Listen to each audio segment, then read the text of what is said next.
ওই যেমন বাইবেলে বলে যে knock the door, it will be open unto you. যে বাইবেলে বলছে তুমি যদি চাও তখন তুমি সেটা পাবে। তো ভগবানকে আমরা দেখার জন্যে যদি ব্যাকুল হই এবং তার দরজায় সারাক্ষণ টকটক করতে থাকি, তাহলে ওটা খুলে যায়। ওরা বললো ওটা নাবান, আমরা দেখতে পাচ্ছি না, হয়ে গেল। তেমনিভাবে এটা ভগবানকে দেখছেন না, আমাকে দেখছেন, কিন্তু ভগবানকে দেখতে গেলেও ওই রকমভাবে করতে হবে। এখন যে ভগবান আমরা হতে পারি না, জানেন তো, আমরা ভগবান হতে পারবো কিন্তু দেবতা হতে পারি। দেবতা হওয়া সম্ভব। ভগবান হচ্ছেন ঈশ্বরের সেই শক্তি যিনি লীলা করছেন, সৃষ্টি করছেন, সব কিছু করছেন। তো তার সেই 6টা গুণ থাকতে হয়। আমরা দেবতা হতে পারি। তো দেবতা কি করে হতে পারি সেটা একটুখানি যতটা সম্ভব আলোচনা করব। যে আমার খুব শুনতে ভাল লাগছিল যে কৃষ্ণনাথানন্দজি কি সুন্দর করে উনি পরপর পয়েন্টগুলো বলছিলেন। অসাধারণ কথাগুলি, প্রত্যেকটি ঠাকুরের কথা এবং ঠাকুরের শিষ্যদের কথা এমন গুছিয়ে সুন্দর করে বলছিলেন, তা শুনতে খুব ভালো লাগছিল। মাঝে মাঝে সেই ঘোড়ার 50-50 খরগোশ, তো ঘোড়ার খরগোশের খুব সুন্দর এরকম করে আমি ওটা আবার নকল করব কোনো একটা জায়গাতে, এখানে বললে তো হবে না। তো এখন এই রকম কি সুন্দর কথাগুলি বলে বলে ওরা বোঝাবার চেষ্টা করছেন। তা 50-50 মানে ওই ঘোড়াটা হলে হবে না, খরগোশটাই একদম 100% হতে হবে। তো তখনই সেটা সুন্দর হবে। আমরা শুনছিলাম ওই যে যখন আমাদের এখানেতে স্বামীজি আমাদের রয়েছেন, তোমার নামটা কোথায়, সর্ববিদানন্দজি, ওর কথা ওকে না করতে পারি না, তার কারণ আমরা খুব গল্প গুজব করতাম আমাদের গৌহাটি আশ্রমে। তা এখন সমস্যা একটা বড় হলে একটা সমস্যা আছে, সেটা কি যে ওই ছোটোবেলাকার বা অল্প বয়সের আনন্দগুলো নষ্ট চলে যায়। তখন হয় কি, বড়রা সব রাজত্ব চালাচ্ছে না, আমরা নিচে বসে বসে নানান রকম সব গল্প টল্প হতো যে কে দেশের প্রধানমন্ত্রী হলে ভালো হয় সেটা আমরা ঠিক করতাম। তারপরে দেশের কোনটাতে কী কোন টলে গিয়ে ঘুমিয়ে পড়তাম। তো এখন খুব সুন্দর সব চলতো গৌহাটিতে বসে বসে, ওই দিনগুলো আর পাওয়া যাবে না। ওগুলো তো ছাড়তেই হয় আস্তে আস্তে। তারপরে তো এই কানের পাশ থেকে চুল সাদা হচ্ছে, আর মাঝে মাঝে একটা লোক বলতো যে দিকে না তাকাবো সেই দিকেই গোলমাল হয়ে যায়। এ দেখুন না, মাথার পেছন দিকটা দেখেনি, গেছে চুলগুলো পড়ে। তো আমিও খেয়াল করে দেখলাম, তাই তো ওদিকে খেয়াল করিনি বলে সব পড়ে গেছে। তো এখন সেই জন্যই টুপি পরে থাকি। তো এখন এই রকম সব নানান রকম ঘটনা ঘটতে থাকে। জীবনে আনন্দ নেই তা কিন্তু না, আনন্দ আমাদের আছে, সঙ্গে সঙ্গে দুঃখটাও আছে। কিন্তু আনন্দটাই আমরা পেতে চাই, দুঃখটা নয়। কেন? কেননা আনন্দ থেকেই আমাদের সৃষ্টি, কি না? আনন্দটাই হচ্ছে আমাদের আসল, আনন্দ থেকেই আমরা উৎপন্ন হয়েছি। আনন্দেব খলু ইমানি ভূতানি জায়ন্তে। তো আমরা জাত হয়েছি, সৃষ্টি হয়েছি আনন্দ থেকে।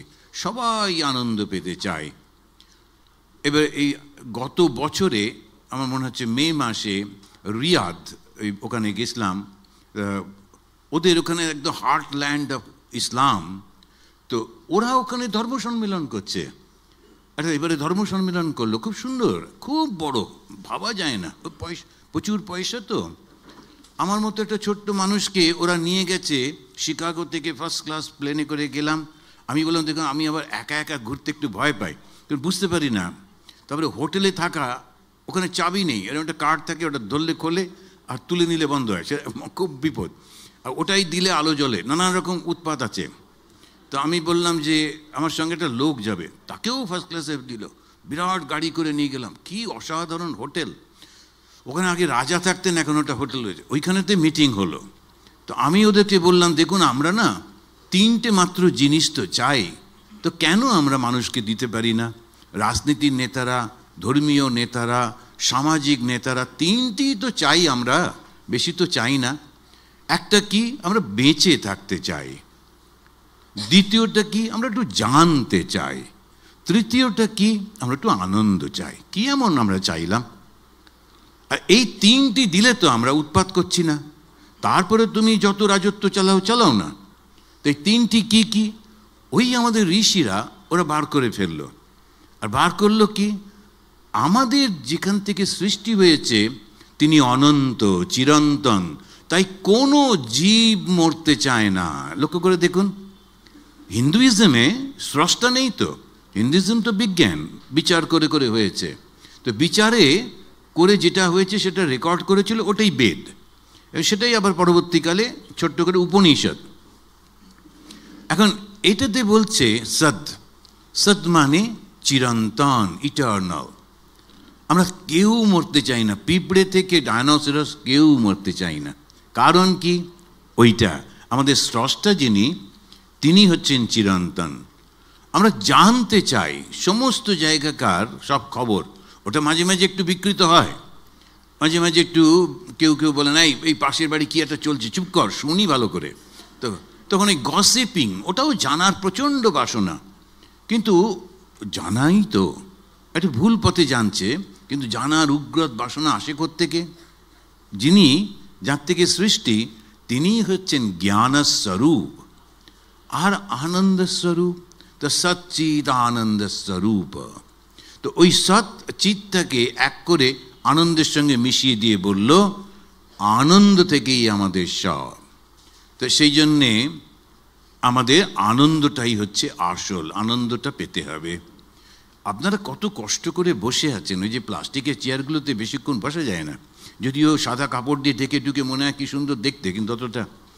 এখন তারপরেতে যারা পাশে ওদিকে বসে আছেন, এখানে ওখানে, কত কষ্ট করে, কিন্তু কেন?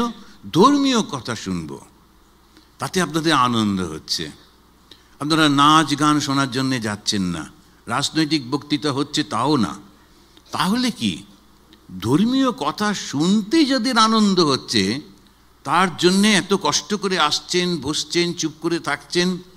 তার কারণটা হচ্ছে আপনাদের মধ্যে সত্য গুণ জাগ্রত হয়েছে।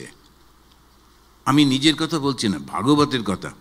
ভাগবতে ভগবান কৃষ্ণ বলছেন যে যখন উদ্ধব জিজ্ঞেস করছে কি করে বুঝবো সত্যগুণ, এ কথাগুলো আমি সব জায়গায় বলি, কারণ এগুলো আমরা জানি না বলে। আমাদের নিজেদের যে কতটা আমরা অ্যাডভান্স হয়েছি বুঝতে পারি না।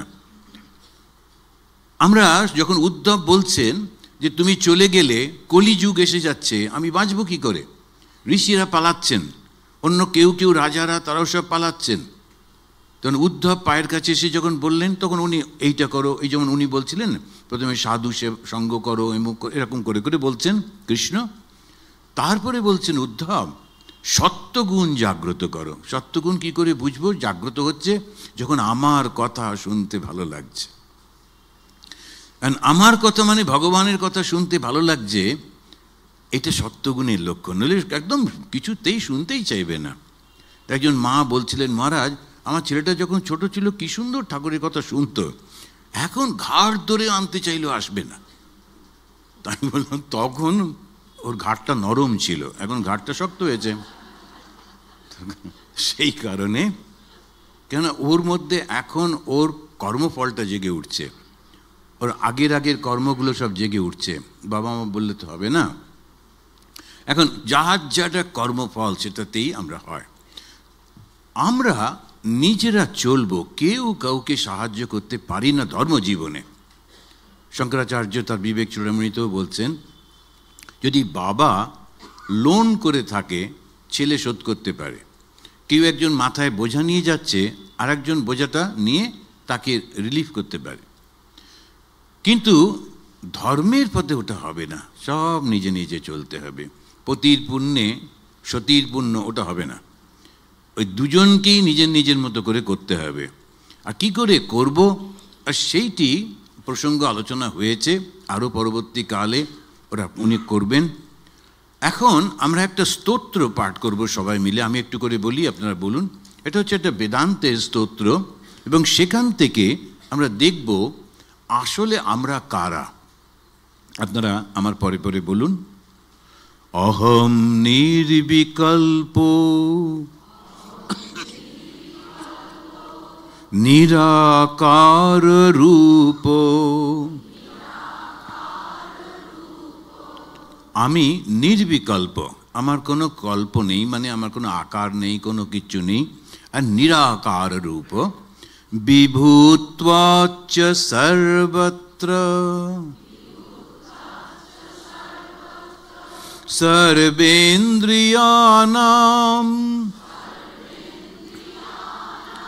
না চ সঙ্গতম নৈব মুক্তির্ন মেয়া।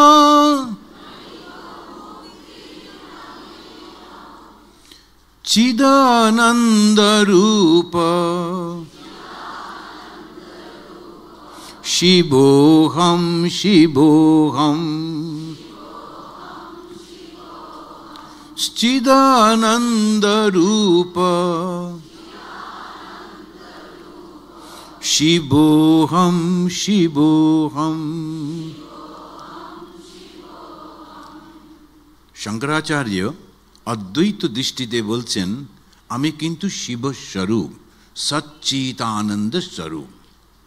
আমি মরতে চাই না, আমি জানতে চাই, আমি আনন্দ চাই। এই তিনটি, সচ্চিদানন্দ, সেই স্বরূপটা হচ্ছে আমি, চিদানন্দ রূপ। আর সেটা কি? শিব। শিব মানে অস্পিশিয়াসনেস, শিব মানে পবিত্রতা। এই পবিত্রতা কাকে বলে? নিঃস্বার্থপরতাই হচ্ছে পবিত্রতা।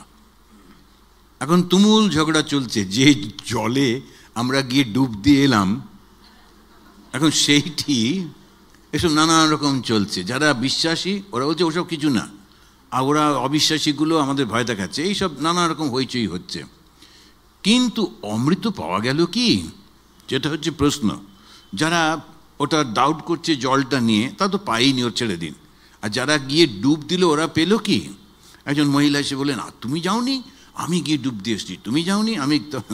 আমি বললাম কীরকম হলো তোমার এক্সপিরিয়েন্সটা বলো। বললো, মহারাজ আসলে না জল নেই, হাঁটু সমান জল, ডুবতে পারছি না। বলো কি? আসলে নিরাপত্তার জন্যই হয়তো বেশি জলে যায়। তা কোনো রকমে একদম যখন বসে পড়ে করে উঠলাম, যে মাথায় এত বালি কি বলবো।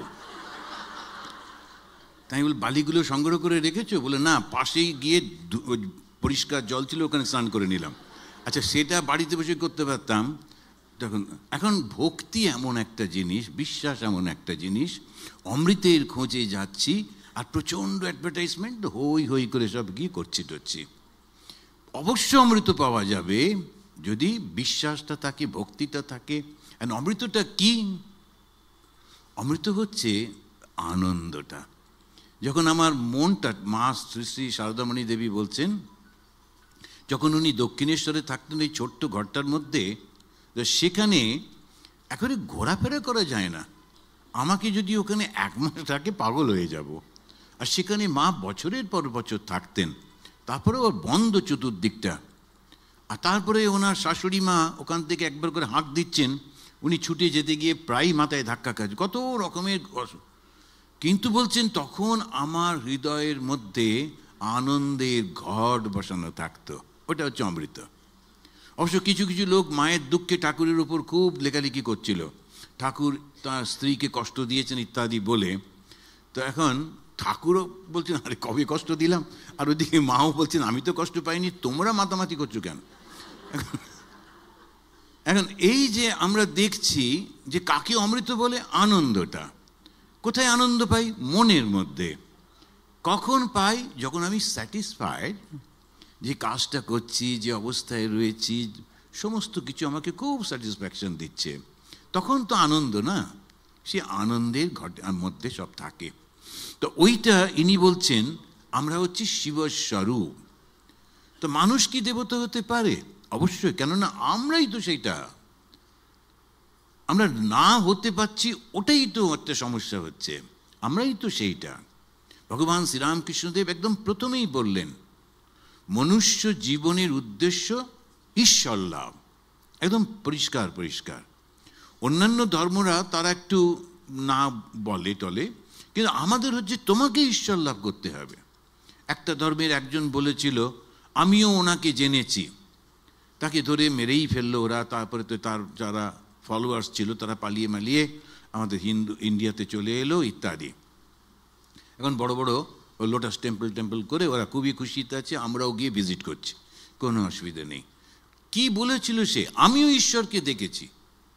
আমরা হলে কি করতাম? ছুটে ছুটে গিয়ে ওর পায়ে পড়তাম।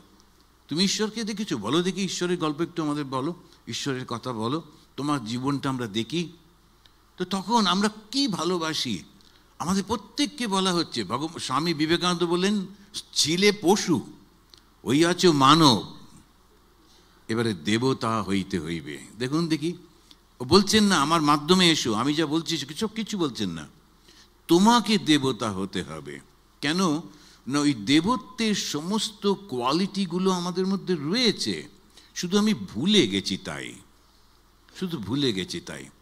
তো মাঝে মাঝে লোকেরা একটু ভুলে যায় না, আলজাইমার হয়, তখন একটু ভুলে গিয়ে বুঝতে পারে না, বিরাট বড় মানুষ, সে ভুলে ঘুরছে এদিক ওদিক, লোকেরা নানান রকম করছে, করতে করতে হঠাৎ তার যখন মনে পড়লো, সে একটা ট্যাক্সি ড্রাইভারকে বললো আমাকে একটু পৌঁছে দেবে। ওর চেহারা দেখি আর অতদিন ধরে বাইরে পড়ে রয়েছে, তো ট্যাক্সি ড্রাইভার বলছে তোমার কাছে পয়সা আছে? বললো আমি যে দরজাটায় যাব সেখানে তোমাকে সব পয়সা দেবে, আমাকে বিশ্বাস করো, একটু পৌঁছে দাও। ট্যাক্সি ড্রাইভার যখন এলো, দরজা খুলে যখন লোকটা ঢুকছে, তখন দেখছে বাড়ি শুদ্ধ লোক হই হই করে ছুটে আসছে, বিশাল বড় প্যালেসিয়াল বাড়ি।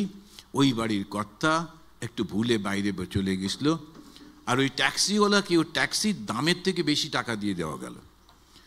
এখন এইটা কি হলো? ও ছিল রাজা, শুধু মাঝখানে একটু ভুলে গেছিল। আমরাও তাই আছি, দেবতাই, মাঝখানে একটু ভুলে গেছি। ওই যে ভুলে গেছি, এখন যে পথ খুঁজছি, ওই পথ খুঁজতে গিয়ে আমি বলছি আমি আমি আমি, ওইটা একটু পথ ভোলার কারণ, ওটাই আমাদের ভগবানকে ভুলে যাওয়ার কারণ। তো আপনাদের অনেকবার আমি বক্তৃতায় বলেছি, একটা বাড়িতে গেছিলাম, গিয়ে ওরা বৈঠকখানায় বসিয়ে ওরা ভেতরে গেছে, একটা ছোট মেয়ে কোথায় খেলছিল, দৌড়ে এসে ঢুকলো, ঢুকেই আমাকে দেখে প্রথমে একটু ভয় পেয়ে গেল, তারপরে এক পা করে এগিয়ে এসে বলছে তুমি কে? তা আমি বললাম আমি তো সেটাই খুঁজছি গো, আমি কে ওটা জানতে পারলেই তো হয়ে যেত। ও খুব কনসার্ন হয়ে ভেতরে চলে গেল। খানিকক্ষণ পরে এসে বলছে তোমার নামটাও মনে পড়ছে না। তা আমি বললাম আর একটা সমস্যা করছো, ঠিক আছে ওইটুকু মনে আছে, তারপর দেখা যাক কি হয়। এখন ওই যে আমি কে ওটা বুঝতে পারছি না, আমি কি দেহ? তখন বেদান্ত বলল না, তুমি দেহ নও কিন্তু। কেন? ওটা পরিবর্তন হয়ে যাচ্ছে। তাহলে আমি কি মন? না, তাও নাও। কেন? কি মনটারও পরিবর্তন হয়ে যাচ্ছে। তাহলে আমিটা কে? ওই যে আমিটা সারাক্ষণ পরিবর্তনগুলো লক্ষ্য করছে, ওইটা তুমি।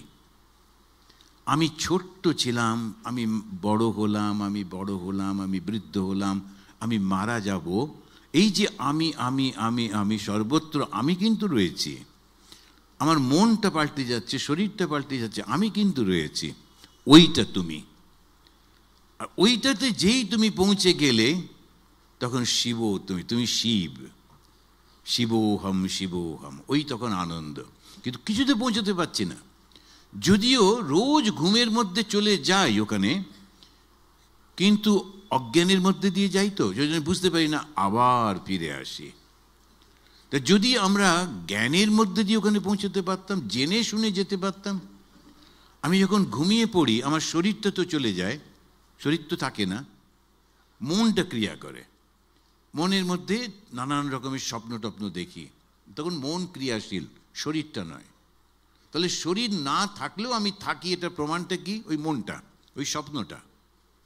এবারে স্বপ্নটাও থেমে গেল, আমি ঘুমোচ্ছি, ওই আমিটা কোথায়, কোথায় থাকি সেটা ওইটুকুতেই জানতে পারলেই বলবে তুমি বিভু রূপে, বিভু মানে সর্বব্যাপিত্ব, বিভু রূপে সর্বত্র রয়েছ, ওই চৈতন্য, একই চৈতন্য। শঙ্করাচার্যের দৃষ্টিতে সেটি হচ্ছে সেই যে চৈতন্য সর্বগ্রাসী সর্বব্যাপী, ওইটা তোমার বুদ্ধির ওপরে রিফ্লেক্টেড হচ্ছে, মন বুদ্ধি চিত্ত অহংকার, ওই বুদ্ধির ওপরে। আর সেইটাতে তুমি এত কিছু করছো। আমি রাজা, আমি এই, আমি সেই, কত কি করছো, কিন্তু রিফ্লেক্টেড, ওটা অরিজিনাল নয়। তো ওইটা যদি জানতে পারি বেদান্তের দৃষ্টি থেকে, আবার দ্বৈত যখন যাচ্ছি, এটা হচ্ছে অদ্বৈত দৃষ্টি থেকে, ওইটা ওরা খোঁজে। তো ওটা বড় কঠিন পথ। কেন না, সামনে কেউ নেই, তো হাত ধরবার কেউ নেই। গুরুর কাছে গেলাম, বললাম আচ্ছা আমাকে একটু পথ দেখাতে পারেন? তো গুরু বসে আছেন গাছতলায়, তিনি বললেন অহম ব্রহ্মাস্মি তত্ত্বমসি, বলে ছেড়ে দিলেন। আরে আমি এখন কি করি? তখন বললেন যাও 12 বছর তপস্যা করে বিচার করে করে এসো। ওই বিচার মানে হচ্ছে এইটা, আমি দেহ নই, আমি দেহ নই, আমি দেহ নই। আমাদের পক্ষে একটু অসুবিধে হয়ে যায়। তখন আমরা কি করব? দেহ নই, মন নই, বুদ্ধি নই, এদিকে চেঁচামেচি হচ্ছে, ব্রেকফাস্ট তৈরি হলো, কখন বেরোবো, আর এদিকে বউ ভেতরে বসে বলছে আমি দেহ নই, মন নই, ওদিকে চেঁচাচ্ছে। এখন মহা মুশকিল। খানিকক্ষণ পরে দেহ তো এসে চিৎকার, নিজে করে নিতে পারো না, কতদিন ধরে আমি করব, বলে আমি আবার খাটে বসে দেহ নই, মন নই, বুদ্ধি নই।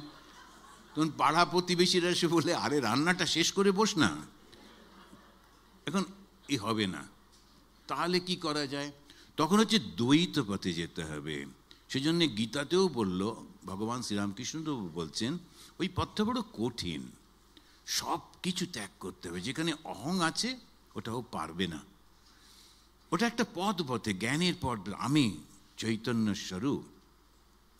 দেখুন, একটা বক্তৃতা শুনে, অদ্বৈত বেদান্তের বক্তৃতা শুনে একজন বলল আমি আর চাকরি করব না। কেন? যে আমি তো চৈতন্য স্বরূপ, দেহ নেই, বোধ নেই বলে বসে আছে। ও স্ত্রী খুব বুদ্ধিমতী, উনি তাড়াতাড়ি করে একটা চাকরি টাকরি নিয়ে একেও বোঝাচ্ছেন, চাকরিটাও করছেন, করে সংসারটা চলছে। এই ধীরে ধীরে ধীরে মাথাটা নষ্ট হয়ে যাচ্ছে। ওর প্রতিবেশী আমাকে বললেন একদিন দেখছি ওই রাস্তা সারাচ্ছে, আর আমেরিকাতে তো ওটা খুব আইন কানুনগুলো একটু, ও গিয়ে ওর উপরে লিখেছে আই অ্যাম দ্যাট। ওই যে কাটি নিয়ে গিয়ে নরম যে ইয়ে ছিল প্লাস্টার, ওর উপরে লিখে দিয়ে চলে এসছে। আর যারা বানাচ্ছিল ওরা দূরে ছিল, লক্ষ্য করেনি। পরে সে দেখছে আই অ্যাম দ্যাট, খুঁজে পাচ্ছে না, আর মানেটাও বুঝতে পারছে না কে লিখেছে আই অ্যাম দ্যাট। তো যা হোক বেঁচে গেছে ও। তখন ওকে ডক্টর দেখানো হলো। তো এই অহম নির্বিকল্প করতে গেলে আবার আরেকটা সমস্যা আছে। তখন কিন্তু ওই চাকরি টাকরি ছেড়ে, সংসার টংসার ছেড়ে একদম নিরালম্ব হয়ে করতে হবে। তাহলে আর একটা উপায় কি? ভগবানকে ধরে থাকা। তখন কি করব? এবং ভগবানের কাছে যখন যাচ্ছি, তখন যেমন ভগবান শ্রীকৃষ্ণ বলছেন যে তুমি যদি এই গুণগুলোকে ডেভেলপ করতে পারো, তখনই তুমি দেবতা হয়ে যাচ্ছ। তো সেই গুণগুলো কি? গুণগুলো বলতে গিয়ে উনি বলছেন 16 চ্যাপ্টারে, ভগবদ্ গীতার 16 চ্যাপ্টারে 3টে মাত্র শ্লোক। এই 3টি শ্লোকে সেই গুণগুলো বললেই হয়ে যাবে, আর কোনো কিচ্ছু নেই। প্রথমেই বলছেন অভয়ম। অভয় মানে ভয় নেই। কেন ভয় নেই? কারণ আমি তো মরছি না, মৃত্যুটাই তো ভয়, তো আমার তো মৃত্যুই নেই। তাই প্রথমেই বলছেন অভয়ম, তারপরে বলছেন সপ্ত সংশুদ্ধি। আমার মনটা একদম সরল, সাদাসিধে, কোনো রকমভাবে পাপ ওর মধ্যে নেই। যখন আমাদের মধ্যে স্বার্থপরতা থাকে তখনই পাপ আসে, যখন স্বার্থপরতা থাকে না তখন তো পাপ আসে না। তো ওই যে খ্রিশ্চানদের যে গল্পটা আছে, আদম আর ঈভ, তাদেরকে ভগবান সৃষ্টি করে চলে গেলেন, আর কোত্থেকে আরেকজন এসে সে ওকে সাপের বেশ ধরে এলো, ওদেরকে খেতে দিল। বলা হয় আপেল, তো আপেল বিক্রেতারা তারা প্রতিবাদ করেছে আবার কি কথা, আমাদের ফলটাকে তোমরা ওরকমভাবে শয়তানের হাতে দিয়েছো কেন? তখন ওটা বলা হয় ফল। কি ফল তুমি বুঝে করো, কারণ আমরা জানি না। এখন এই আপেলটা নাকি বা কোন একটা ফল দিয়েছিল, ওটা কে ওদের পাপ হলো। তখন ভগবান যখন ফিরে এলেন, তাড়াতাড়ি করে গাছের পাতা নিয়ে ওদের নিজের শরীরটা ঢাকতে গেল। তখন ভগবান রেগে গিয়ে বললেন তোমরা আমার কথা শোনোনি, আমার থেকে দূরে চলে যাও। দ্যাট ইজ হচ্ছে প্রথম পাপ, দ্য অরিজিনাল সিন। আর সেইটা আমরা এখনো ভুগছি বলে ওরা বিশ্বাস করে, ইত্যাদি ইত্যাদি। আমরা কিন্তু তা বলি না, আমরা বলি অহংকার, অহংকারটাই সমস্যা। যে যখন সৃষ্টি হচ্ছে দ্বৈতভাবে, তখন ব্রহ্মা সৃষ্টি করছেন। তা ব্রহ্মা যখন সৃষ্টি করছেন এক এক করে করে করে, তো তিনি সৃষ্টি করলেন 12 মুনিকে, 4টে ব্রহ্মচারীকে ইত্যাদি, ও সবগুলো বলে এই তোমরা গিয়ে সংসার করো, কেননা পরম পিতা তিনি বলেছেন গিয়ে এরকমভাবে সংসার করতে। ওরা বলে ও সব সংসারের মধ্যে আমরা নেই, তুমি আমাদের সৃষ্টি করেছো খুব ভালো। 12 জন ঋষি গিয়ে বসে পড়লো ধ্যানে। আবার সনক, সনন্দ, সনাতন, সনত কুমার ওরাও বললো আমাদের দ্বারা হবে না। তখন ব্রহ্মা ভাবছেন আরে কোথায় সমস্যাটা, কেন এরা আমার কথা শুনছে না। তারপর আবার উনি ধ্যানে বসলেন, তারপর দেখলেন আসলে ওনার থেকেই সৃষ্টি করছেন, সেখানে তমগুণ নেই, তো রজগুণ নেই, শুধু সত্য। ফলে ওরা ওই সংসারের দিকে যাচ্ছেই না। তখন উনি প্রজাপতি সৃষ্টি করলেন। এই প্রজাপতির মধ্যে একটু রজ এবং তম ঢুকিয়ে দিলেন। প্রজাপতি সৃষ্ট হয়েই বলল পিতা বলুন আমি কি করব, আমি করে দিচ্ছি। তখন বললেন যাক এটাকে পাওয়া গেছে, এবার আমি যখন বলছে আর কোনো সমস্যা নেই। ওইটা প্রথম খ্রিস্টানদের দৃষ্টি দিয়ে বলতে গেলে the first sin, original sin, আমি, অহম। এই অহম আমাকে ঈশ্বর থেকে আলাদা করে দিল। একেবারে ঈশ্বর ছিলামই তো, যেই আমি বললাম অমনি আলাদা হলাম। ঠাকুরকে যখন মাস্টারমশাই জিজ্ঞেস করছেন আচ্ছা ভগবানকে কি দেখা যায়, ঈশ্বরকে দেখা যায়, টক করে উনি একটা গামছা মাঝখানে ধরে বলছেন তুমি আমাকে দেখতে পাচ্ছ? তো জীব হচ্ছেন মাস্টারমশাই, ঈশ্বর হচ্ছেন ভগবান শ্রীরামকৃষ্ণ, মাঝখানে একটা পর্দা রয়েছে, আর সেটার জন্য দেখতে পাচ্ছেন না। ওই পর্দাটাই হচ্ছে মায়া। আবার যদি আমরা সংজ্ঞাটা দেখি খুব মজার, ঈশ্বরকে মায়া উপহিত চৈতন্য, কথাটা একটু খেয়াল করে দেখুন। উপহিত মানে ঢাকা দেওয়া, তো মায়াকে ঢাকা দিয়েছে, অর্থাৎ চৈতন্য ঢাকা দেওয়া রয়েছে মায়া দিয়ে, ওটা হচ্ছে ঈশ্বর। জীবকে অহংকার উপহিত চৈতন্য, ওই চৈতন্যই ঢাকা দেওয়া রয়েছে অহংকার দিয়ে।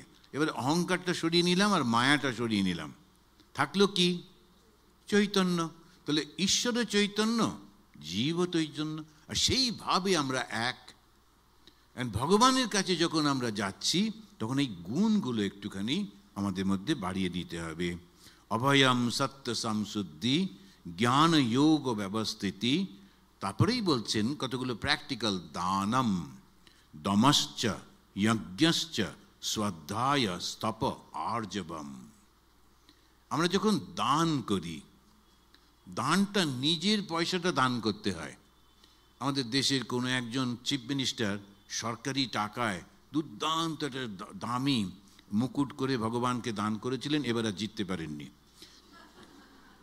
কারণ ভগবান বলছেন আরে ওটা তো আমারই টাকা, আমার টাকায় আমাকে নিজের পয়সা কই, সেও তো নিজের। তাহলে নিজের টাকা থেকে দিতে হবে, নিজের অর্থ থেকে দিতে হবে, নিজের উপার্জন থেকে দিতে হবে, সেটা হচ্ছে দান।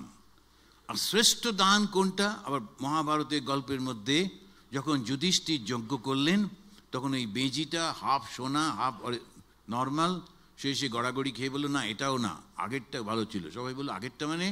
তখন এই গল্পটা বলল, সেই ব্রাহ্মণ তার মাত্র ওই কয়েকটা রুটি ছিল খাবার জন্যে, সে, তার স্ত্রী, তার পুত্র কন্যা সবাই দিয়ে দিয়েছিল সেই যিনি ধর্ম অতিথি হিসেবে এসেছিলেন, আর না খেতে পেয়ে ওরা শরীর ত্যাগ করলেন।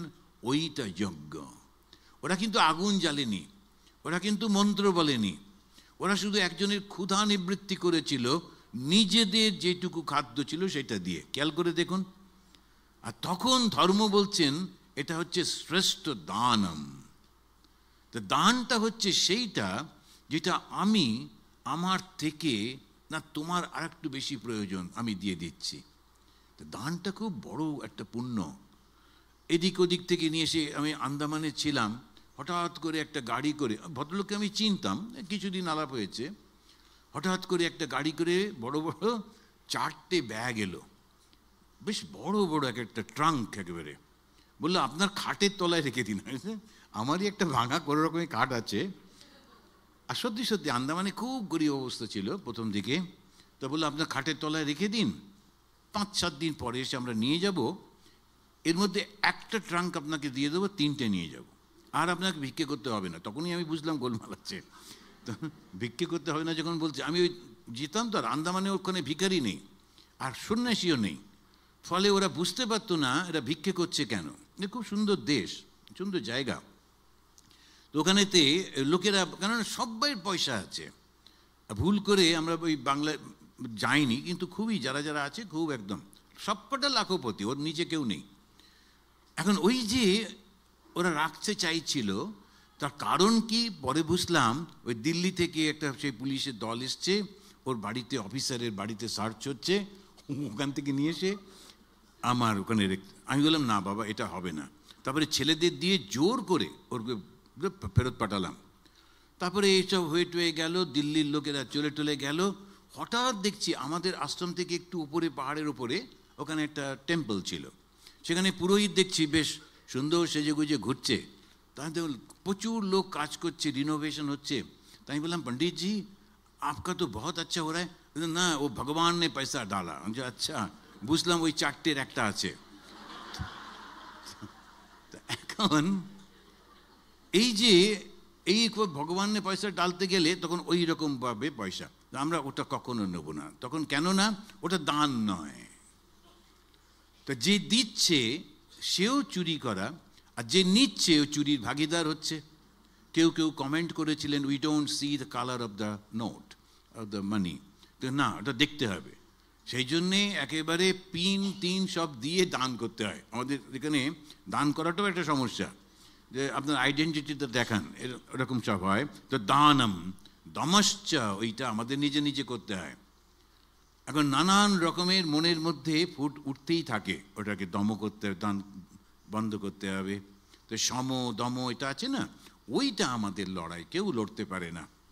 ভেতরে ভেতরে যে চিন্তাগুলো হচ্ছে, ভেতরে ভেতরে যে বাসনাগুলো হচ্ছে, ওটা আমাকে কে সাহায্য করে দেবে? কেউ তো করতে পারে না। একজন ভদ্রলোকের হাই ডায়াবেটিস, স্ত্রী ওনাকে খুব নজরে নজরে রাখেন, উনিও একদম না না না, আমার দীর্ঘদিন বাঁচতে হবে, স্ত্রীকে দেখাশোনা করতে হবে বলে ওখানে সেদ্ধ খান, বাইরে এসে মিষ্টি খান। তো এ কোনো জায়গায় গেলে টেলে একটু মিষ্টি টিষ্টি, না না এখন তো স্ত্রী নেই, বলে আরে কী আশ্চর্য, শরীরটা তো আপনার, স্ত্রীর তো নয়। কিন্তু ও শুনবে না, ওটাতে কি দম হচ্ছে, নিজেকে সাবধান থাকতে হবে। নিজে যদি সাবধান না হই না, এটা আমি করব না, আমার করা উচিত না।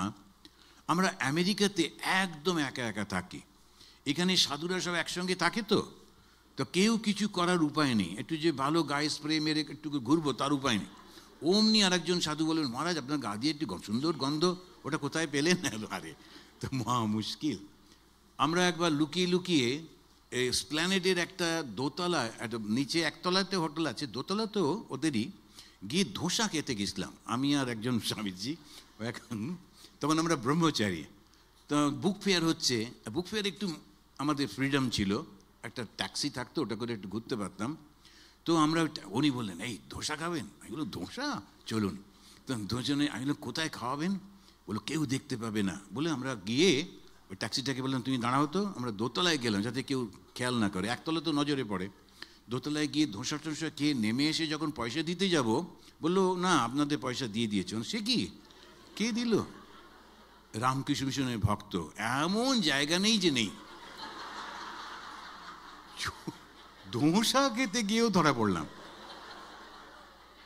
সত্যি আমাদের তখন ম্যানেজার মহারাজ বলছেন, আশ্রমে কি ধোসা হয় না? ওখানে কেন ধোসা খেতে গেছ? এখন এই যে সমস্ত সময় দমটা নিজের কাছে, ওটা কোনো উপায় নেই। নিজে নিজে এই সময় বলতে না বাবা দরকার নেই, ওই তো আশ্রমে তো হয়, দরকার নেই এখানে। এখন ওইটা হচ্ছে নিজের কাছে করতে হবে, তাছাড়া উপায় নেই। স্বাধ্যায়, এটা খুব গুরুত্বপূর্ণ জানেন। নিজে যদি আমরা একটু পাঠ না করি, নিজে যদি অধ্যয়ন না করি, আর যদি পাঠ করতে না পারি, অন্তত শোনা, রোজ একটু করে শোনা বা অধ্যয়ন না করলে মনটা পরিষ্কার থাকে না। ওই জন্য খানিকটা পাঠ করতে। কি পাঠ করব না, সুনীল গঙ্গোপাধ্যায় সেই সময় পড়ে বসে আছি, ওটা পড়লে তো হবে না। একেবারে যারা, এই যে উনি যে যে বইগুলো রেফার করছিলেন দেখেছেন, স্বামী তুরীয়ানন্দ, স্বামী ব্রহ্মানন্দ, স্বামী শিবানন্দ, ওদের জীবনী। কেন? ওরা হচ্ছেন আপ্ত। আপ্ত মানে যারা ঈশ্বরকে দর্শন করেছেন। ঈশ্বরকে যারা দর্শন করেছেন তাদের বাক্যগুলো যদি পড়ি, হয়তো অত গুছিয়ে বলা নেই বা সুন্দর করে বলা নেই, তাতে কিছু না, ওই কথাগুলোই মন্ত্র, যা যা বলেছেন। ওই জন্য যখনই বইটা পড়বেন দেখবেন পেছনে কার নামটা আছে, ওপরে কার নামটা আছে। এখন আর আমাদের সময় নেই। সাহিত্যিকরা কি সুন্দর করে লেখে। সে একবার একজন ওই যে লিখেছিল অচিন্ত্য সেনগুপ্ত, এই পরম পুরুষ, একদম কি অসাধারণ। ওই ধর্মীয় বই কেনবার জন্যে দোকান ভাঙা হয়েছিল ওই একটাই, অচিন্ত্য কুমার সেনগুপ্তের, সে তখনকার সেই ইয়েতে কলেজ স্ট্রিটে। কিন্তু সুন্দর করে লেখা বটে, কিন্তু ডাইরেক্টলি মাস্টারমশাই যেটা লিখেছেন, যাতে স্বামী বিবেকানন্দ কমেন্ট করেছেন, মা কমেন্ট করেছেন, দেখেছেন, ওটার আলাদা মর্যাদা। ওটা লেখাটা খুব সুন্দর, একটা খুব নাটকীয় করে করা, কিন্তু একটু সমস্যা হচ্ছে ওইটা। তা এক ভদ্রলোক এরকমই কোন একটা জায়গা থেকে গেছিলেন আসামে, আমি তখন অরুণাচলে থাকি, আসামের কয়েকটা প্রাইভেট সেন্টারে ওকে বক্তব্য রাখতে দিলাম। ও কী করতো, একা একাই শাঁখ বাজাতো, মুখ থেকে এরকম করে শাঁখ বাজাতো, তারপরেতে পাখির ডাক ডাকতো, তারপরে গলা চেঞ্জ করে করে কখনো শ্রীরামকৃষ্ণ, কখনো বিবেকানন্দ, মা শারদা, এসব করে টরে করতো। তা বেশ সবাই খুব খুশি হচ্ছে। আমি ভাবলাম ওর তো লাস্ট এটা হচ্ছে, তো আমি একটু গিয়ে শুনি। তা আমি নরোত্তমনগর থেকে খানিকটা, প্রায় 50 মাইলের মতো, 50 কিলোমিটার, তো এসে একটা জায়গা আশ্রমে গেলে শুনলাম।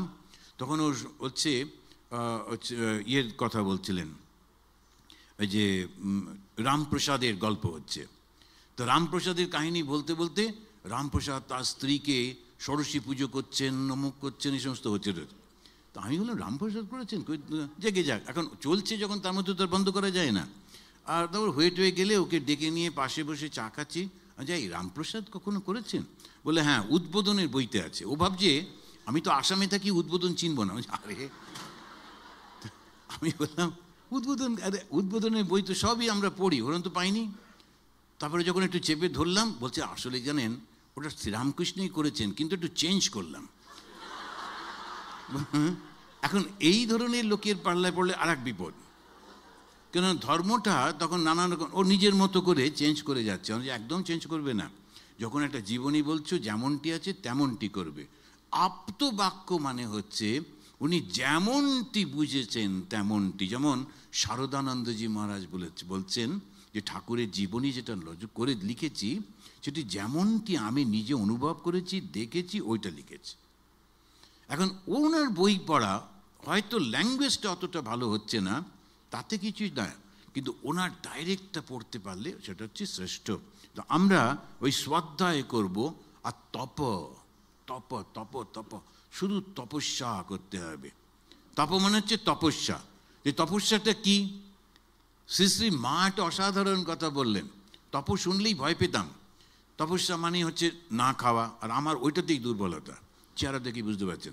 এখন যে ওটা হবে না, না খেয়ে কিছু করা যাবে না, খেয়ে দিয়ে ঈশ্বর লাভ হবে কি? তো বললো হ্যাঁ রামকৃষ্ণ মিশন হতে পারেন, তাহলে ঢুকে পড়ি।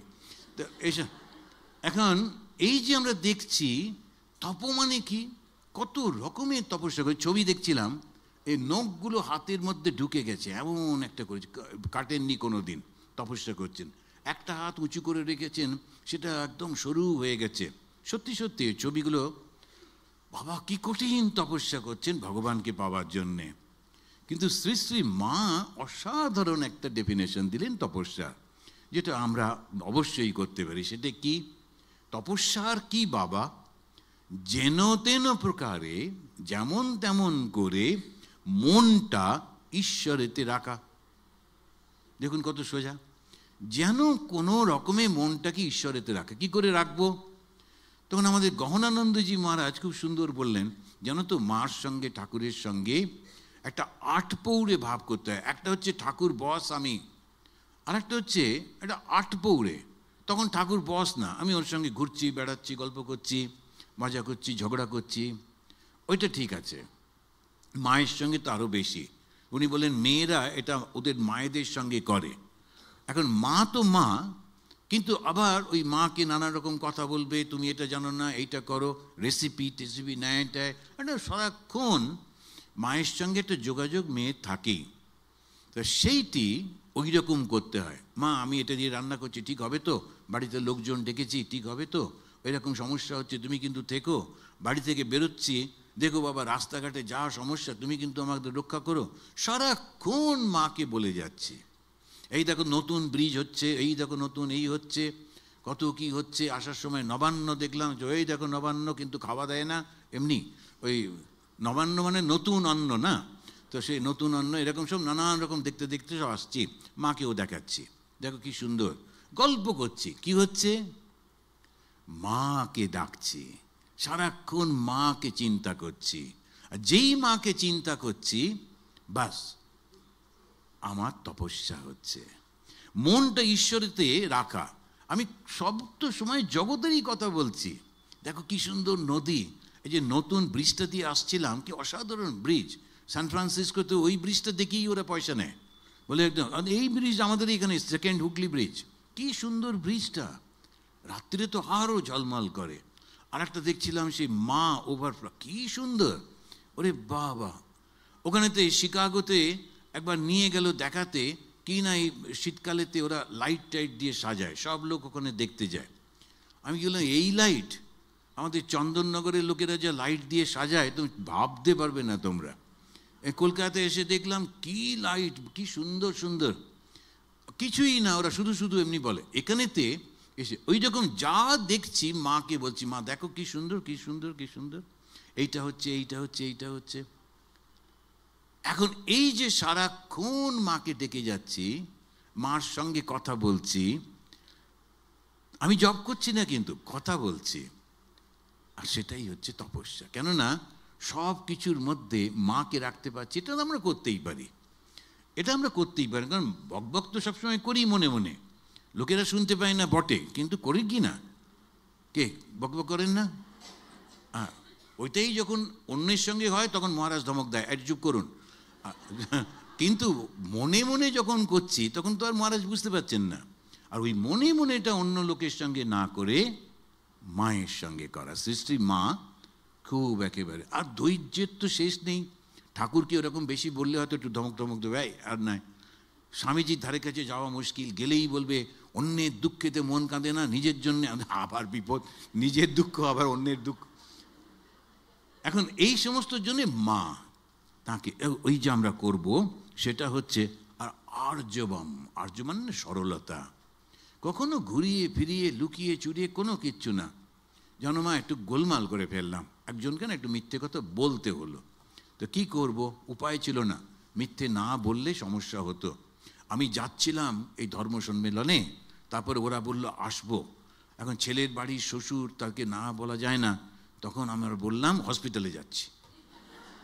আর শ্বশুর বলল যাও যাও ঘুরে এসো, ভালোভাবে ফিরে এসো। আমিও ঘুরে একটা মিথ্যে তো বলে দিয়েছি, কিন্তু এসেছি এখানে, সেটা কি উচিত হবে? এটা ভুল করে ফেললাম, পাপ করে ফেললাম, ক্ষমা করে দাও। ওটাও কিন্তু সরলভাবে মাকে আমরা বলছি ভুল করে ফেলেছি।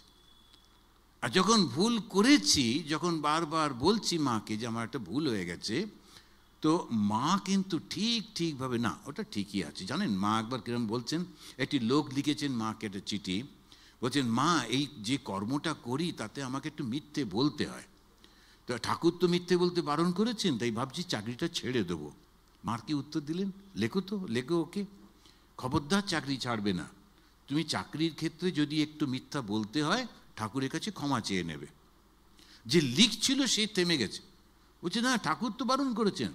বলছেন যদি ওর চাকরি চলে যায়, ওর বউ ছেলে মেয়েকে খাওয়াতে ওকে ডাকাতি করতে হবে, চুরি করতে হবে, ওর থেকে এটা ঠিক আছে। দেখুন কত প্র্যাকটিক্যাল।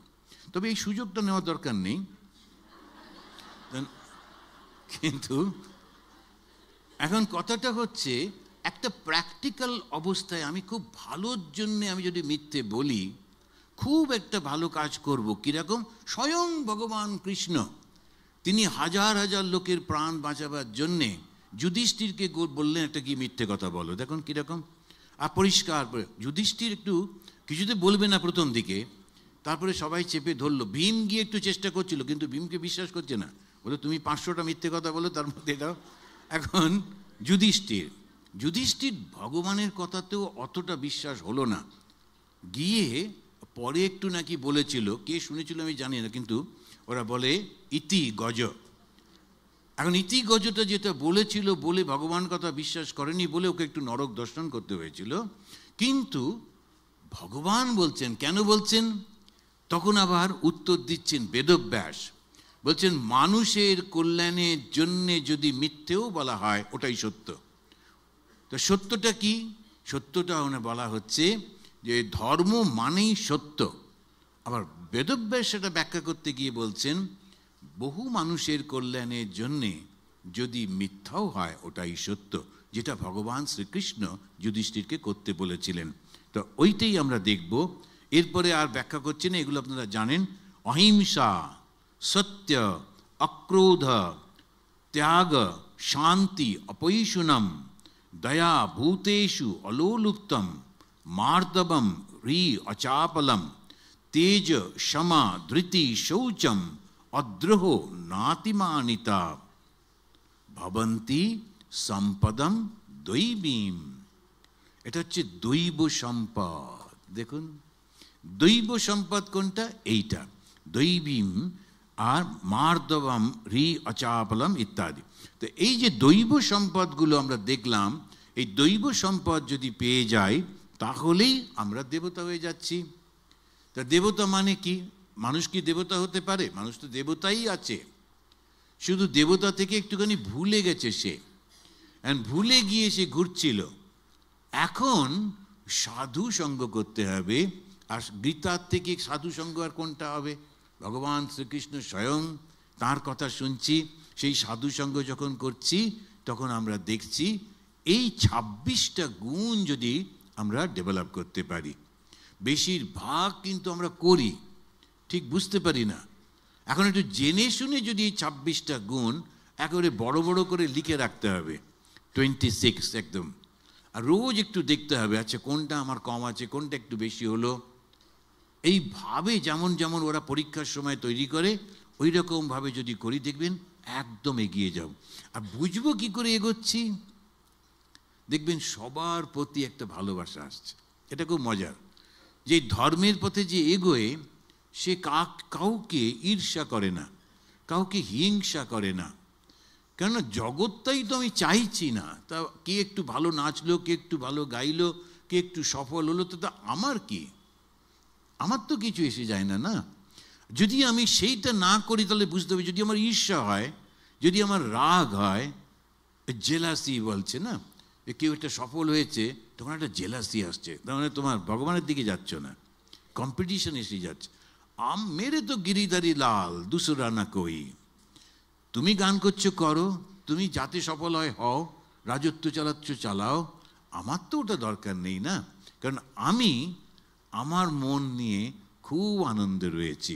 তা কি করে বুঝবো আমি ধার্মিক হচ্ছি? কি একজন উত্তর দিন তো। হ্যাঁ আপনি হ্যাঁ বলুন।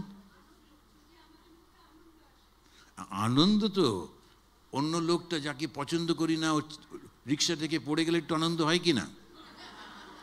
বলে আমি বলেছিলাম না, আমার উপর রাগ করেছিল, এই দেখো পাটা ভাঙলো। কিন্তু না, ওরকম আনন্দ নয়। কিন্তু সত্যি সত্যি খুব ভালো লাগে সবাইকে। এমন কি যে আমার নিন্দামন্দ করে আমার শত্রু, তাকেও আমি মনে হয় না যে আমি কিছু করব বলে। না না না, ও ঠিক আছে, ও ওর মতো করে কথা বলছে। আর সেইটা আমরা লক্ষ্য করি স্বামীজির জীবনে, মায়ের জীবনে। আমি ভেবে দেখুন, সময় আছে না, যখন আমরা দেখছি মায়ের জীবনে, দেখছি কয়েকজন ভদ্রমহিলা সব বসে আছেন, মাকে প্রণাম করছে। আসল যেমন হয় আর কি, গুরুকে প্রণাম করছেন, তো একটু পয়সা দিচ্ছে, ফলমূল দিচ্ছে, একটু শাড়ি টাড়ি দিচ্ছে। তখন একজন ভদ্রমহিলা বসেছিলেন, ওর থেকে কমেন্ট করছেন, এগুলো তো সব আমারই পাওয়ার কথা ছিল, কেননা ওর সঙ্গে আমারই প্রথম সম্পর্ক হয়েছিল। এখন দেখো দেখি, মা কিন্তু একটু রাগ করলেন না, বলে ও তাই নাকি, সবটা তোমার। এখন ভেবে দেখুন, এইটাই হচ্ছে ভালোবাসা, কারোর ওপর কোনো রাগ নেই। তা আমি যে ধার্মিক বুঝবো কি করে? ওর বাড়িতে যাবে না, ওর সঙ্গে কথা বলবে না, এখানে খাবে না, ওখানে এই করবে না, এটা ধার্মিক না। ক্ষুদ্রতা কখনো ধর্ম হতে পারে না। ধর্ম হচ্ছে উদারতা। ধর্ম সবাইকে ভালোবাসে। ধর্ম কি করে হিংসা করবে? ধর্ম যদি হিংসা করে তাহলে আমরা যাই কার কাছে? ধর্মটা হচ্ছে একটা জায়গা যেখানে শুধু ভালোবাসা আছে। তো ভগবান শ্রীরামকৃষ্ণদেব সম্পর্কে বলতে গিয়ে স্বামীজি বললেন LOVE, পার্সনিফাইড। ভালোবাসাটা জীবন্ত মূর্তি। ধর্ম সম্পর্কে বলতে গিয়ে বললেন আনসেলফিশনেস ইজ গড। ভগবানকে যার কোনো স্বার্থ নেই, নিঃস্বার্থ। এই যে নিঃস্বার্থপরতা যে হবে, যার হবে, তার তো সবাইকে ভালোবাসা লাগবে। তো ধর্ম পথে এগোচ্ছে কি না ওইটা কিন্তু খেয়াল রাখতে হবে, নাহলে কি হবে? ওই ছোটবেলা থেকেই যাচ্ছি মঠ মন্দিরে, আমাদের ঠাকুরদাদা দীক্ষা নিয়েছিলেন, বাবা নিয়েছিলেন, আমরা নিয়েছি, সবাই যাচ্ছি, কিন্তু থেকে যাচ্ছি একই ক্লাসটা আর উঠছে না। এই শরৎচন্দ্র চট্টোপাধ্যায় মেস দাদা একটা গল্প ছিল না? হ্যাঁ, সে কিন্তু সমানে ক্লাস 10 থেকে যাচ্ছে, বাকিদেরও পাশ করিয়ে যাচ্ছে, বাকিদের পড়াশুনো দিকে টেকে ওকে পাশ করাচ্ছে। আমরা কি তাই হব? একই জায়গায় থেকে যাব না, আমরা দেবতা হব। তো মানুষ দেবতা হতে পারে কি না? এত আস্তে আস্তে বললে কি মানে কনফিডেন্স নেই দেবতা হবো কিনা। অবশ্য হতে হবে, জানেন, দেবতা হইতে হইবে। স্বামীজি যখন বলেছেন অবশ্য দেবতা হব। তবে গোলমালটা হচ্ছে আমরা যে যুগের মধ্যে রয়েছি, সেই যুগটা হচ্ছে একেবারে নিকৃষ্ট যুগ। সত্য, ত্রেতা, দ্বাপর, কলিযুগ, মধ্যকাল। অ্যাকর্ডিং টু ভাগবত এটা হচ্ছে মধ্যকাল। এই মধ্যকাল থাকলে আমরা বেঁচে থাকবো কি করে? কারণ কলিযুগের প্রথমটা হচ্ছে মিথ্যা, তার প্রভাব তো পড়বেই। কলিযুগে যদি মিথ্যা না বলে, সে তো কলিযুগের প্রভাবের মধ্যে পড়ছে না। এই কলিযুগকে কাউন্টার করবার জন্যে, তাকে রোকবার জন্যে ঠাকুর এসে বললেন সত্য কথা কলির তপস্যা।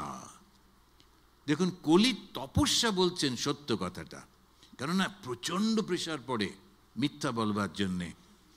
তো একটি ছেলে আমার কাছে আন্দামানে এসেছিল, খুব ভালো ছেলে। তো তারপরে আমি একজনকে বলে টোলে একটা ওখানে একটা প্লাইউডের ফ্যাক্টরি ছিল, ওর ম্যানেজার আমাদের খুব পরিচিত। ওকে বললাম, ভাই দেখো না, ওকে একটা চাকরি দাও। ও বললো, ও তো সায়েন্সের ছেলে, আমি ওকে রাখবো, আমি ওকে ম্যানেজারিয়াল কাজটা শেখাবো, শিখিয়ে তাহলে আমি মাঝে মাঝে কলকাতায় গিয়ে ছুটি কাটাতে পারবো। কারণ নইলে ও আমার জন্য একজন কাউকে দরকার। তো তো বুদ্ধিমান। নিয়ে গেল, সপ্তাহখানিক পরে ধরে ধরে নিয়ে আসছে, যে মহারাজ ও আপনার কাছেই থাক, ওর মাইনেটা নয় আমি এখানেই দিয়ে দেবো। আমি যে কেন, কী হলো? বললো, এত সত্যবাদী আমার ব্যবসা উঠে যাবার অবস্থা। কেননা লোকে যখন এসছে একটা দরদাম করছে, আমি দেখলাম যে লোকটার ডিম্যান্ড আছে, তখন আমি বললাম, না এটা তো সহজে পাওয়া যায় না, আপনি অর্ডারটা দিন, একটু অ্যাডভান্স দিন, আমরা একটু চেষ্টা করে তো একটু বেশি দাম পড়তে পারে। ও পাশে দাঁড়িয়েছিল, বললো, না স্যার এটার প্রচুর স্টক আমাদের রয়েছে। আচ্ছা, আমি ব্যবসা করি কি করে বলুন দেখি? না, খুব সত্যবাদী, ভালো ছেলে, ও আপনার কাছেই থাক, আমি মাইনেটা আমি দিয়ে দেবো কোন। তো এখন খুব সত্যবাদী হলে আবার ব্যবসা করা যায় না, ব্যবসাতে একটু ওরকম করতেই হয়। তো এখন এই যে সমস্যাগুলোর মধ্যে দিয়ে আমরা চলছি, তো মিথ্যাটা হচ্ছে প্রথম আমাদের এই কলিযুগের। আর দ্বিতীয়, ভীষণ অ্যারিস্টোক্রেটিকভাবে কলি অ্যাপিয়ার করে। ওই যে গল্পটা রয়েছে, কলির সঙ্গে যখন দেখা হচ্ছে জন্মেজয়ের, দেখলো যে খুব একটা রাজার পোশাক পরেছে, কিন্তু হীন কাজ করছে। বলে, এই তুমি কে বলো তো? বলে, আমি হচ্ছি কলি। তা দারুণ সুন্দর পোশাক পরা, দারুণ ভদ্র, মানে একদম মানে অ্যারিস্টোক্রেটিক ফ্যামিলি মনে হচ্ছে, কিন্তু ব্যবহারটা অত্যন্ত নীচ। এরা চারপাশে থাকবে, তার মধ্যে দিয়ে আমাদেরকে যেতে হবে, ডজিং করতে করতে যেতে হবে, আমার কলির প্রভাব যাতে না পড়ে।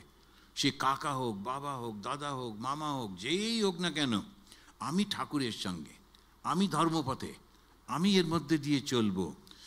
আর আমাদের সবথেকে বড় স্বীকৃতি হচ্ছে, স্বামীজি বলেছেন, শ্রীরামকৃষ্ণদেবের আবির্ভাবের সঙ্গে সঙ্গে সত্যযুগের সূচনা হয়েছে। আর আমরা যারা শ্রীরামকৃষ্ণ ভাব অনুরাগী, যারা ঠাকুরের পথ ধরে চলেছি, একটু কষ্ট হবে এর মধ্যে দিয়ে যেতে, কিন্তু আমরা সত্যযুগের প্রথম যাত্রী। আর সত্যযুগ যখন আসবে তার প্রথম হচ্ছে আমরা যাচ্ছি। তো এই চ্যালেঞ্জটা তো আমাদের নিতে হবে, আমাদের দেবতা হতে হবে। আর এই গুণগুলোকে একটু একটু করে অল্প অল্প করে হলেও নিজেদের মধ্যে আনতে হবে। খুব ভালো লাগলো আপনাদের কাছে এসে আর খানিকটা কথা বলতে পেরে। জয় ঠাকুর, জয় মা, জয় স্বামীজি।